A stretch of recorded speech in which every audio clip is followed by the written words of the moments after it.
On revient donc sur le plateau et on va cette fois-ci parler artisanat. On va aller du côté du sud et on va voir que l'artisanat pays a encore de beaux restes et on va le voir tout de suite dans les plus de l'économie.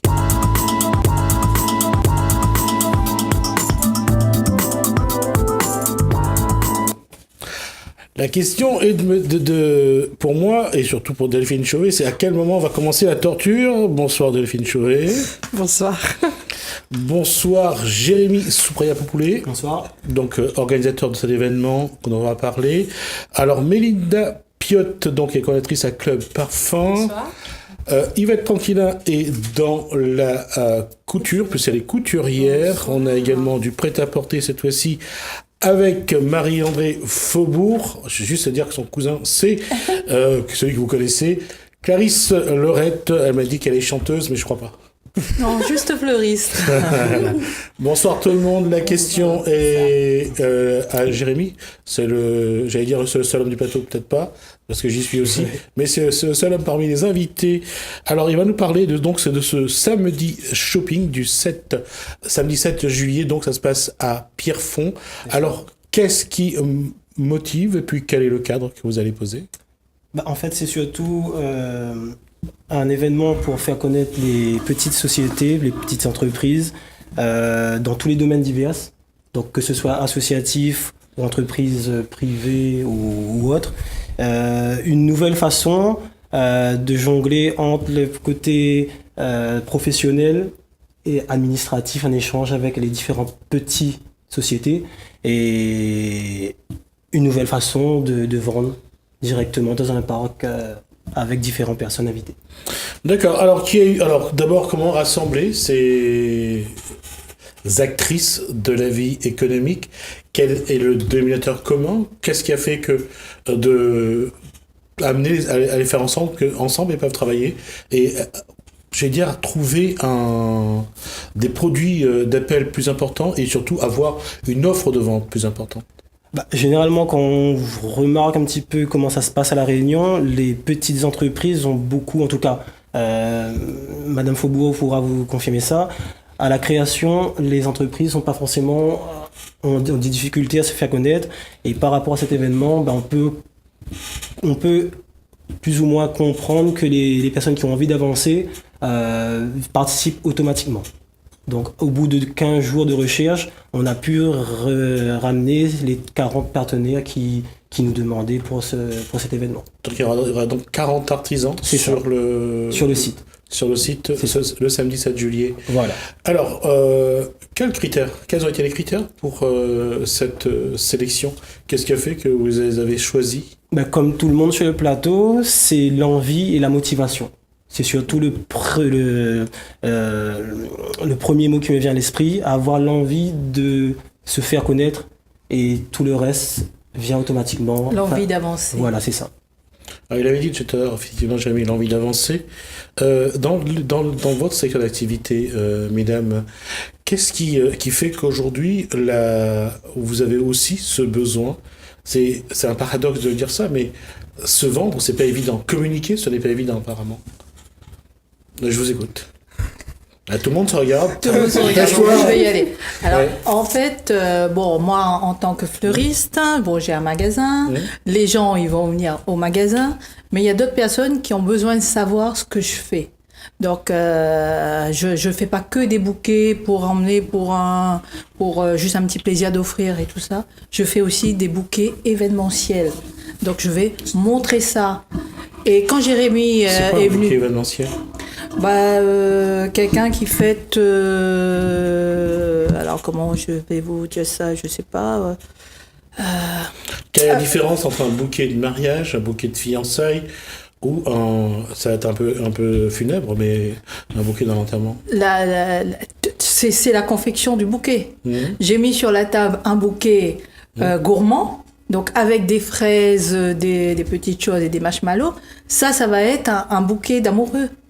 Ou alors pour un enfant aussi qui a gagné un diplôme, un truc comme ça, on offre un bouquet gourmand. D'accord. Ça fait toujours plaisir. On va demander à Clarisse d'éteindre son portable parce qu'il vibre depuis un petit moment. J'ai pas de portable qui vibre. Oui, c'est le portable qui vibre. La question, je reviens aux autres. Non, Alors, il y a un portable qui vibre depuis tout à l'heure. Non, pas les miens. Je voudrais juste que on puisse l'éteindre, et j'espère que c'est pas le mien. La question suivante, c'est pour vous, Delphine Chauvet. Je vois sur le réseau social Facebook les samoussas. La communication, ça reste le nerf de la guerre après l'argent? Ouais, carrément, ouais. C'est-à-dire, c'est pas facile de... En fait, moi, je livre sur toute l'île, par exemple. Il y a plein de gens de Saint-Denis et de Saint-André qui me connaissent, alors que mes propres voisins, ils savent même pas que je fais ça. Nul n'est prophète dans son pays. Mais... Alors que je fais la même publicité dans mon quartier qu'ailleurs, quoi. Enfin... Et en fait, moi, j'aimerais me faire connaître parce que je fais plein de saveurs que d'autres ne font pas. J'ai créé des nouvelles saveurs. Alors, on va juste énumérer quelques saveurs que les autres ne font pas. Chèvre-miel, chorizo On va chèvre-miel. prendre son temps, on va déguster, on va se calmer. Non, parce que j'ai 28 saveurs différentes, donc... Ouais. Alors, chorizo chèvre-miel, par exemple. C'est Après, saumon chèvre-miel, fondu de poireaux bleus. Je fais des acras de carottes. Ça paraît bête, mais... non, il n'y a rien qui est bête. Je fais plein de goûts différents. Et bientôt des nouveautés encore plus supérieures à ça. On va passer dans d'autres directions. Dans d'autres saveurs? Oh oui. C'est toujours, on regarde aujourd'hui la façon de faire le samoussa. J'en ai vu qui ont mis du chocolat dedans. J'ai vu qui ont mis et qui mettent des choses surprenantes, de la catine maintenant également. Oui, de la catine aussi. Oui. En rougail, donc rougail morue aussi, Oui. que j'ai eu l'occasion Brinjel piment. de goûter. Ça va, on dit toujours il faut revisiter des traditions, des recettes. Jusqu'où on peut aller avec le samoussa? On s'arrête pas. On va jusqu'où on veut. On fait ce qu'on veut. Dans la cuisine, on crée ce qu'on veut. C'est comme dans la couture, comme dans les fleurs, comme à partir du moment où on a l'envie, on fait ce qu'on veut. D'accord. Juste pour vous dire qu'il y a également des samoussas au bichic. Alors, on va changer, on va se laver les mains parce qu'on va toucher les vêtements et on va parler de prêt-à-porter. Non, on va parler de la haute couture. Il va être tranquillin. La couture, aujourd'hui, avance chacun. Pour la génération d'il y a 50 ans, on achetait le vêtement avec la couturière du coin. C'est toujours, tenez le micro vers vous, c'est toujours c'est toujours d'actualité. Les gens veulent toujours ces vêtements, j'allais dire un peu uniques. Oui, aussi, mais le problème c'est que maintenant, comme il y a tellement de magasins qui vendent des vêtements pas très chers, donc ils viennent plutôt vers des grandes occasions. Des communions, des mariages, des trucs comme ça, mais sinon après, voilà. Il y a plus ces consommateurs qui aiment leurs vêtements, qui soient uniques, qui vont pas voir la même robe ou la même chemise ou le même polo dans la rue. On trouve encore, mais c'est très rare. Ouais. C'est vraiment occasionnellement. Alors, je vais pas être discriminatoire, mais c'est un public qui est âgé ou qui est jeune? On trouve de tout. On en trouve de tout. Donc, et puis moi aussi, je fais aussi pour les handicapés. Voilà, je me suis spécialisée un petit peu dans les handicapés, comme je fais des vêtements pour mon fils qui est handicapé. Donc j'ai une ouverture de ce côté-là. Il y a plein de gens qui sont handicapés qui viennent me voir aussi.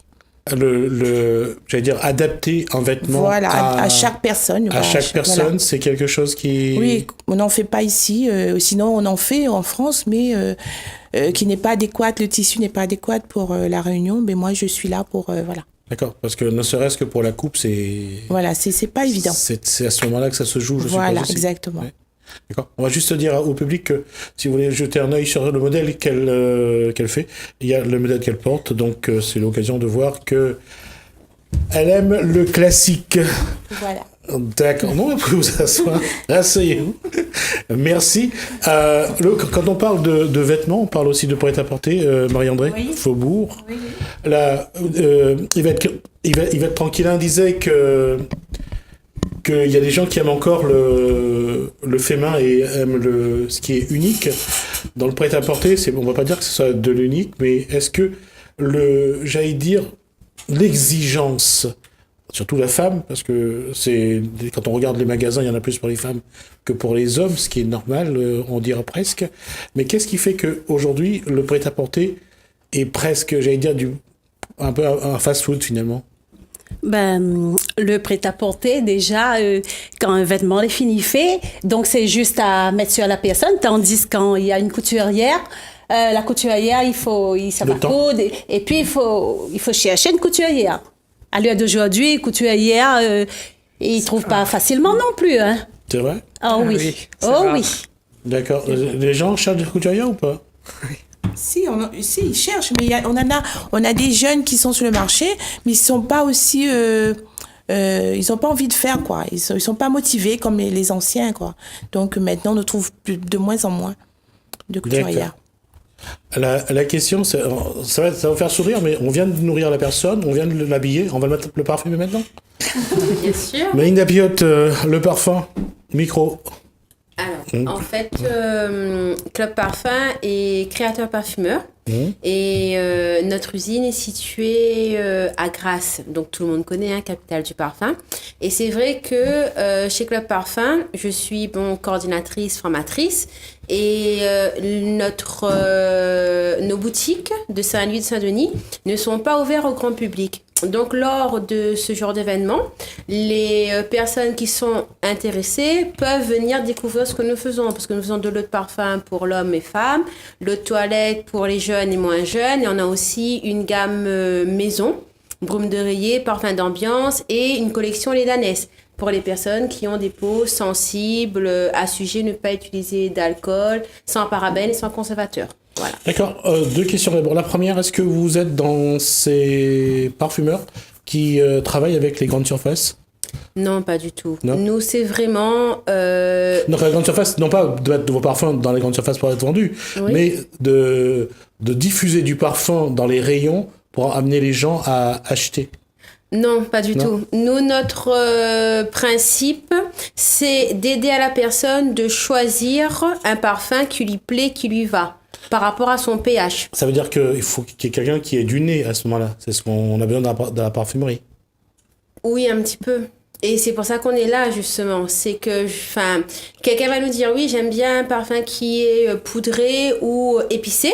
Mais par rapport à ça, on nous dira, ben voilà, telle fragrance vous plaira. D'accord. Et vous êtes un nez ou pas? Comment? Vous êtes un nez ou pas? Oui. D'accord. C'est Oui. une école? Oui, c'est une école. Et D'accord. c'est vrai que pour moi, vendre du parfum, c'est aussi, comme je l'ai dit, hein, accompagner la personne à choisir un parfum qui va lui plaire et qu'elle aimera. Et on forme encore beaucoup de parfumeurs de nez aujourd'hui en métropole ou pas? Non. Non, c'est fini? Je ne dirais pas que c'est fini, mais je pense que... Ça reste que pour les grandes marques qu'on voit toujours dans la pub, Voilà, qui ont c'est toujours ça. besoin même si le numéro 5 n'a jamais changé, mais le parfum lui, a évolué. Oui, exactement, c'est bien ça. Voilà. Et puis voilà, nous, c'est vrai qu'on travaille aussi par rapport aux familles, aux facettes. Et c'est ça que beaucoup de personnes... Cherche un peu, je veux dire oui. que c'est... parce que c'est un peu paradoxe, hein, pareil pour la couturière ou pour le prêt-à-porter, pour les fleurs, je pense que c'est plus en termes de contexte. Mais en termes d'individu, pour vous trois, la question c'est d'être capable de dire à la personne qui est en face, voilà ce qui vous va. Exact. Alors que normalement, il est censé savoir, elle est censée savoir ce qui lui plaît ou ce qu'elle a envie. Normalement. Voilà. Mais ça vous donne quand même un sacré pouvoir sur les gens, hein, parce que c'est vous qui décidez le vêtement, le parfum, la coiffure, s'il y avait une coiffeuse. Vous avez quand même finalement de façonner l'individu à votre façon. Oui, c'est ça. On essaie en tous les cas. Parce que c'est pas évident, hein. C'est-à-dire, Des fois, quand on conseille aux gens de dire, écoute, cet vêtement-là, ce modèle-là ne vous va pas forcément, il ne suit pas forcément. Hein. Ils veulent pas changer. Voilà, ils veulent pas surtout. changer. Ici, comme vous dites, si par exemple ils sont du Chanel numéro 5, ils vont rester là. Et quelquefois, on peut les amener à porter un vêtement ou un parfum, ou même un bijou des fois, hein, qui leur mettront un peu plus en valeur. Et changer un petit peu ses habitudes.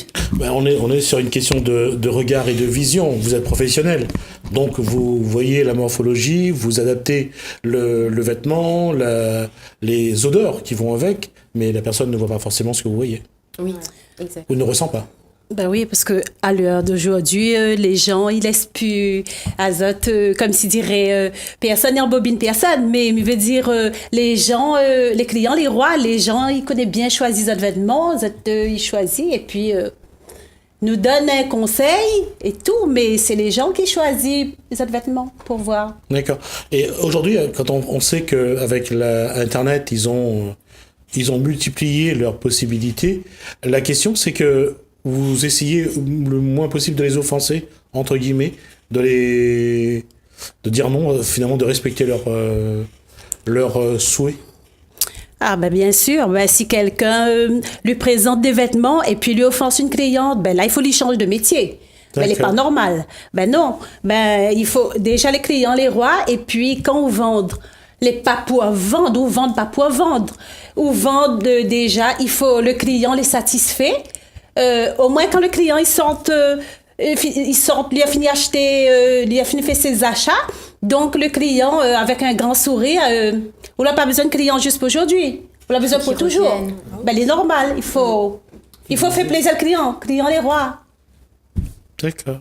Bien sûr. Et c'est toujours les mêmes, j'allais dire, c'est toujours les mêmes stratégies de vente aujourd'hui, quel que soit le niveau. Vous vendez toujours de la même façon ou pas? Non. Parce que vous, c'est le goût, je suppose. C'est la Pas révolution du forcément, palais. sur les goûts, sur la cuisson, la manière de cuire. Parce qu'en fait, moi, je suis une grosse oreille, comme il dit. Et... Je suis sûr qu'il pensait ça. Hein. Mais moi, je le dis. Et souvent, les créoles vous disent non, mais moi, je sais faire cuire un samoussa. Tout le monde sait faire cuire un samoussa. Mais cela, c'est moi qui les fais. Je sais comment on les cuit. Donc, même si vous savez faire cuire un samoussa, je vais quand même vous expliquer comment on les cuit. D'accord, je ne sais pas les faire. Donc, parce qu'après, quand ils vont pas être bien cuits, vous allez crier après moi. Et ça, c'est non. D'accord. Et par rapport à puisque David Jouvet a dit que je suis une grosse oreille, oui. Je veux juste dire, qu'est-ce qui fait que le samoussa est réunionnais ou pas? Ben, le palais des gens. C'est-à-dire? Ben, s'ils aiment de la manière dont c'est cuisiné ou pas. Ouais. En fait, moi, je suis une grosse oreille, mais je suis à La Réunion depuis 17 ans. D'accord. Et comment on apprend à faire des bonbons piments? Comment on apprend à faire des... Quand on aime là où on est, on s'adapte. Ça. Et j'ai habité dans un village très perché, à La Réunion. Et j'ai appris plein de choses ce village à Grand Galet. Quand je suis arrivée de la métropole, j'ai quitté Chambéry pour arriver à Grand Galet. Donc, grand écart total. C'est un sacré changement. Voilà. Mais du coup, je suis venue à La Réunion pour m'adapter. Donc, j'ai appris, j'ai aimé. Je continue d'apprendre parce qu'on apprend toute la vie. Mmh. Et je peux vous dire qu'il y a des créoles qui font des bonbons piments avec de la farine, avec de la poudre de manioc. Oui. Pour moi, c'est pas logique. Oui, il faut rester sur la base du moi, poids. C'est le grain, le poids du cap et les épices. Ça, c'est un bonbon piment. Enfin, moi, j'aime les choses qui sont bonnes. Garder un peu les traditions quand même. C'est important. Quels sont les samoussas préférés des Réunionnais que à qui vous vendez? Quels sont leurs parfums préférés, entre guillemets? C'est compliqué. Je pensais que les goûts spéciaux que j'ai, ça allait plus plaire aux oreilles, et pas du tout. Ça plaît énormément aux créoles. Mmh. Et par contre, les oreilles, ils cherchent énormément les saveurs créoles. C'est-à-dire le piment, le poulet, le porc, les habituels, le fromage, tout ça. D'accord. Et moi, chorizo, chèvre miel, saumon, chèvre miel et fondu de poireaux, c'est un truc de dingue.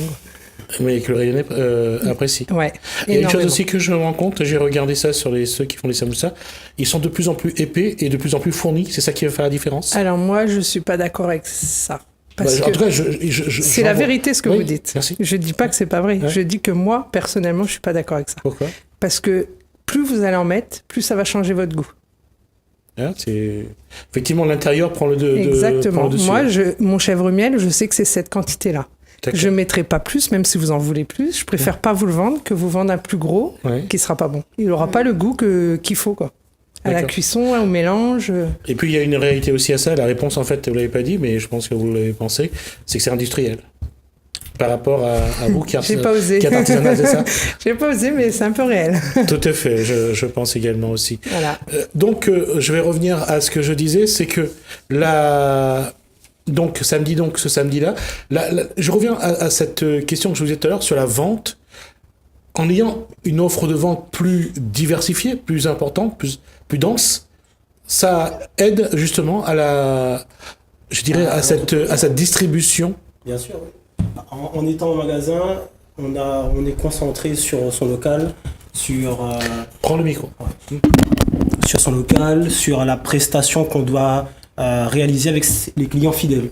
En ayant une structure externe, comme les personnes de cette table vont vous confirmer ça, on diversifie, on touche beaucoup plus de clients et notre relationnel augmente, et c'est comme ça qu'on se fait un réseau d'acier, on va dire. Alors, c'est un échange de bons procédés, de bons réseaux. Alors, puisqu'on parle de réseau professionnel, et là au niveau de l'artisanat, c'est quelque chose que j'ai pu, moi, constater, c'est que chaque artisan a sa clientèle, a ces gens qui finissent par connaître parce qu'ils reviennent, ne serait-ce que pour vous dire bonjour, pour prendre un peu de vos nouvelles, même si pour acheter un tout petit truc à 2 €, ils reviennent. Justement, est-ce que cette relation professionnelle que vous avez, est-ce que aujourd'hui vous avez envie de la changer, de la développer, ou il faut garder ce côté artisanal justement, et je reviens, c'est-à-dire de ne pas vendre d'un coup 200 samoussas, mais d'en vendre 20, 30 dans la journée, pour être sûr qu'on garde aussi l'authenticité. C'est important. Qu'est-ce qu'il faut faire? Moi, personnellement, je pense que maintenant, avec tous les réseaux qui existent, Internet et tout, en fait, les gens, sans bouger de chez eux, ils ont tout ce qu'ils veulent. D'accord? Avant, on se déplaçait dans les magasins. Mais maintenant, je pense que c'est à nous de se déplacer vers les gens. Parce qu'autrement, ils vont aller sur Internet et nous, on n'existera plus. Et c'est inverser la tendance, en fait.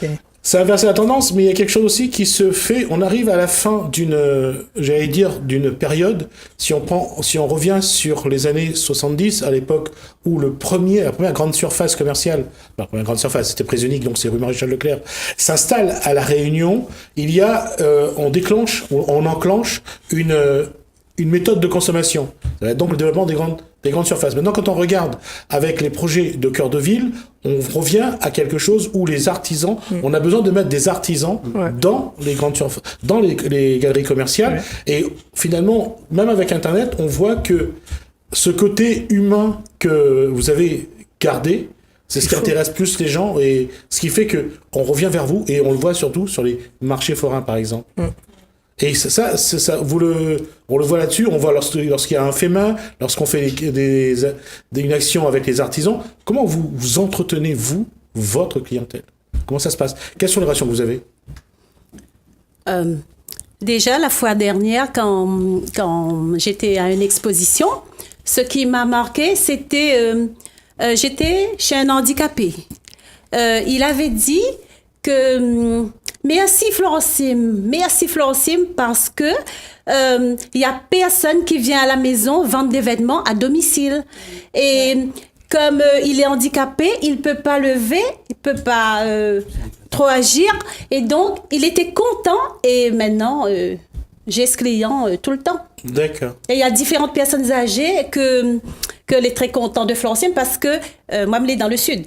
Et dans le sud, apparemment, je ne pense pas qu'il y a quelqu'un qui fait comme moi. À moins qu'il n'est pas au courant. Ce qui est possible d'ailleurs. Oui, Yvette. Moi, j'étais la première couturière à se déplacer, à aller chez les gens pour pouvoir faire l'essayage. Voilà. Je ne sais pas si on existe d'autres, mais j'étais la première. C'est vrai que c'est pas évident. Hein, moi, je suis plus dans le handicap. Il y a beaucoup de jeunes qui peuvent pas se déplacer, des personnes âgées. Mais j'allais vers eux pour faire l'essayage et tout. Hein. Alors, concernant les personnes âgées, il y a 2 choses qu'il faut mettre en avant. D'une part, il y a un isolement qui est quand même de plus en plus important, y compris à La Réunion, parce que les personnes âgées ne restent plus au sein des familles, puisque les familles se disloquent, ce qui est normal, puisque chacun part de son côté, le cercle familial n'est plus le même. Et c'est vrai que d'une part, je réponds à ça, vous avez effectivement des personnes âgées, je pense que lorsque vous arrivez chez les personnes âgées, ça a quand même beaucoup d'histoires à entendre. Oui, on passe plus de temps à en discuter que d'essayage ou de livrer, quoi.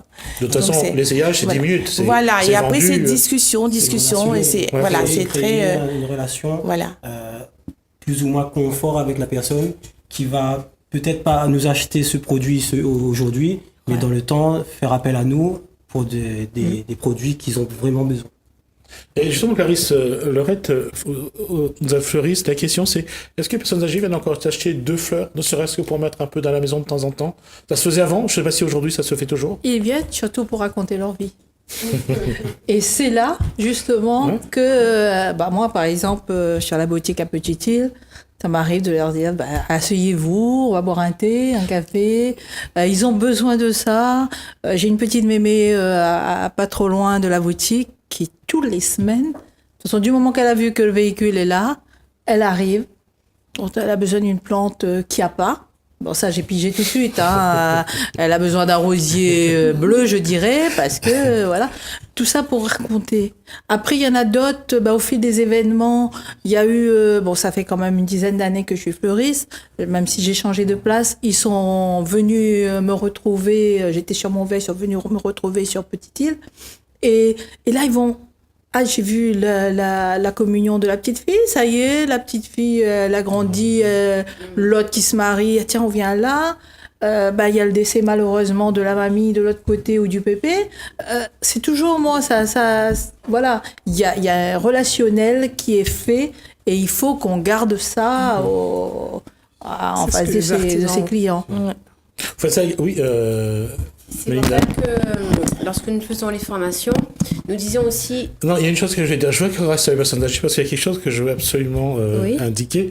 Parce qu'elles sont également présentes chez les parfumeurs et elles sont, les personnes âgées sont coquettes, elles mettent le parfum. Et pourquoi je dis ça? C'est parce que la séduction après 60 ans est une réalité de plus en plus. Et on voit que même là, elles mettent les moyens pour trouver un partenaire ou une partenaire. Effectivement, ça revient à ce que j'allais dire. C'est pour ça que quand on fait les formations, on dit pas qu'il faut vendre pour vendre. Il faut savoir aussi conseiller. Une fois, lors d'un événement, on a une dame de la quarantaine. Et quelques semaines plus tard, elle m'appelle pour me dire mais où les fort, toi? Figure-toi que m'a parti tel endroit dimanche et m'a rencontré quelqu'un. Et jusqu'à aujourd'hui, nous est toujours en contact avec. Parce qu'elle voulait un parfum, justement, pour casser un petit peu la solitude. Voilà. Et ça marche, hein? Oui, ça marche, effectivement. Je vais prendrai rendez-vous juste après, tant que je termine cette émission.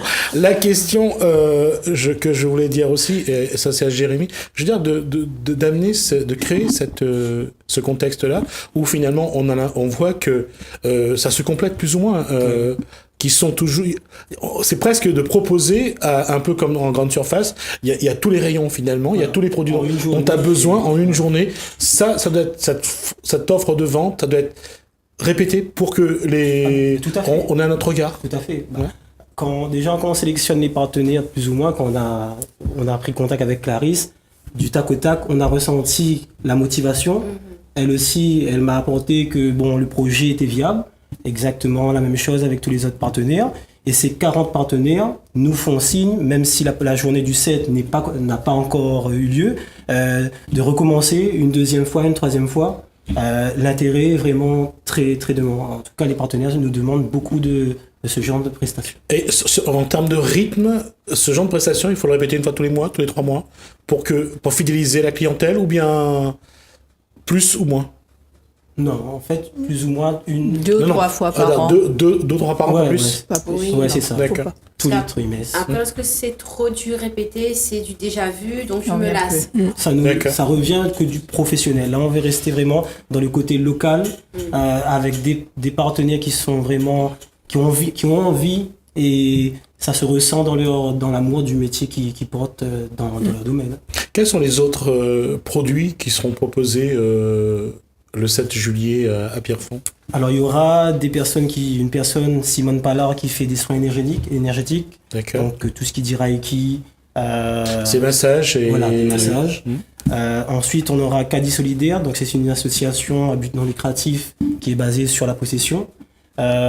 Qui, pour la journée du 7, nous donnera 200 goûters lors de l'après-midi gratuitement. Et c'est une association qui fait de la revente. Voilà, c'est ça. J'ai déjà reçu sur le plateau. Voilà, avec Monsieur Aubert, Monsieur et Madame Aubert. Ensuite, on aura Monsieur Alban, conseiller en image personnelle et professionnelle. Alors, professionnel en image. J'aimerais bien qu'on m'explique ce que c'est parce que c'est assez particulier. Est-ce que vous savez ce que c'est?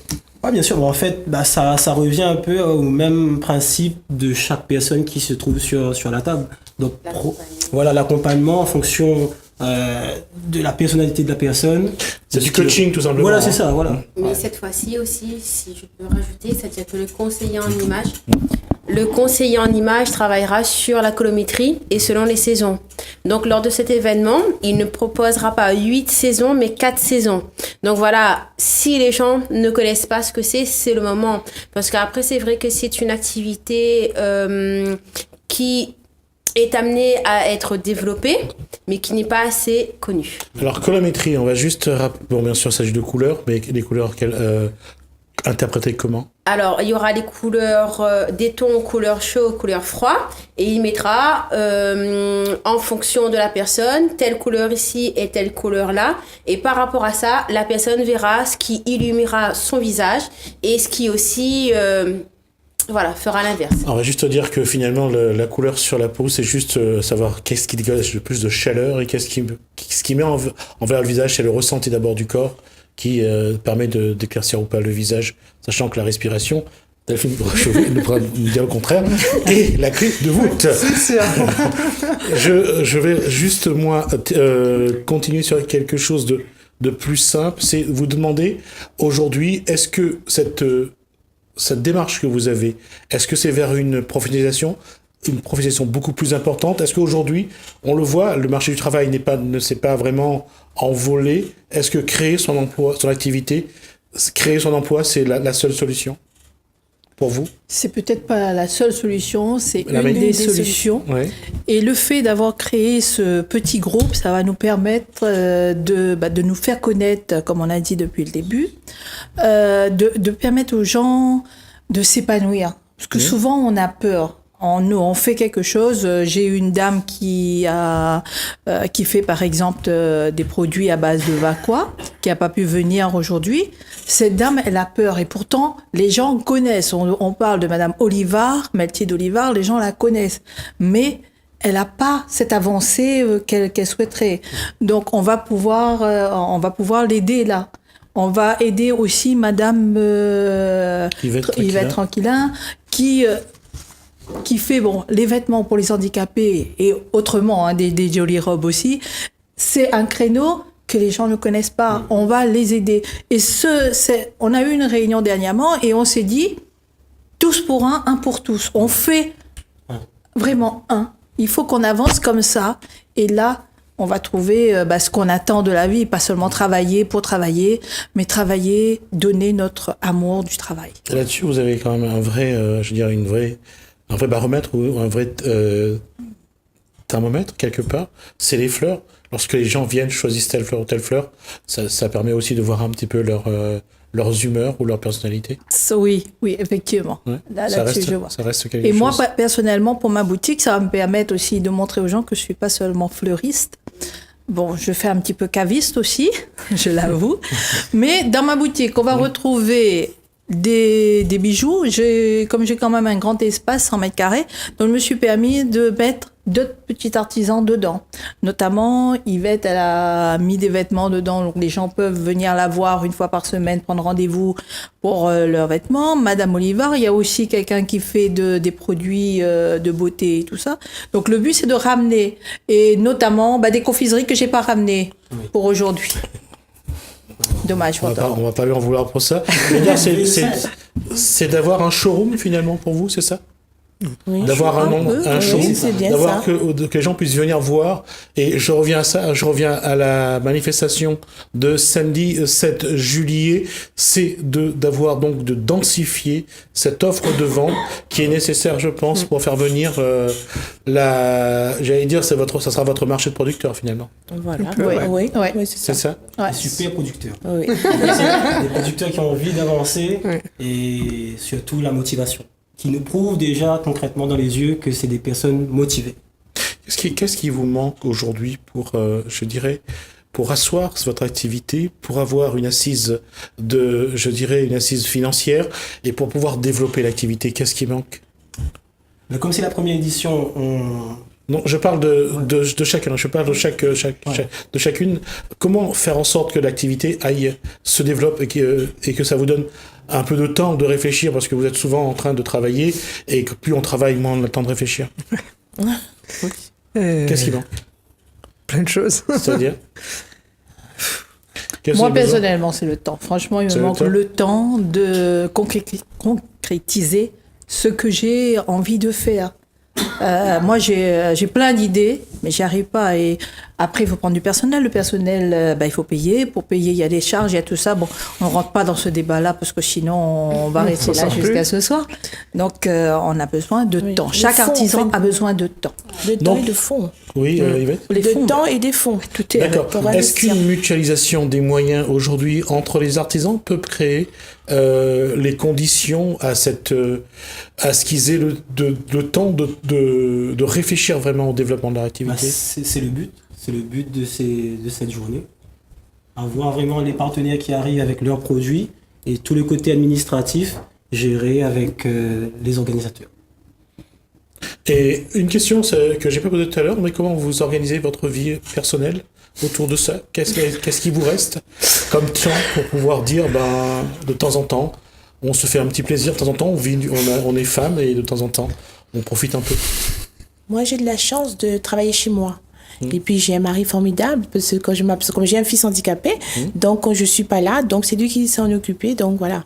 Donc et puis j'ai une fille aussi à côté qui m'aide beaucoup au niveau administratif, donc voilà. D'accord. Solidarité pour les autres?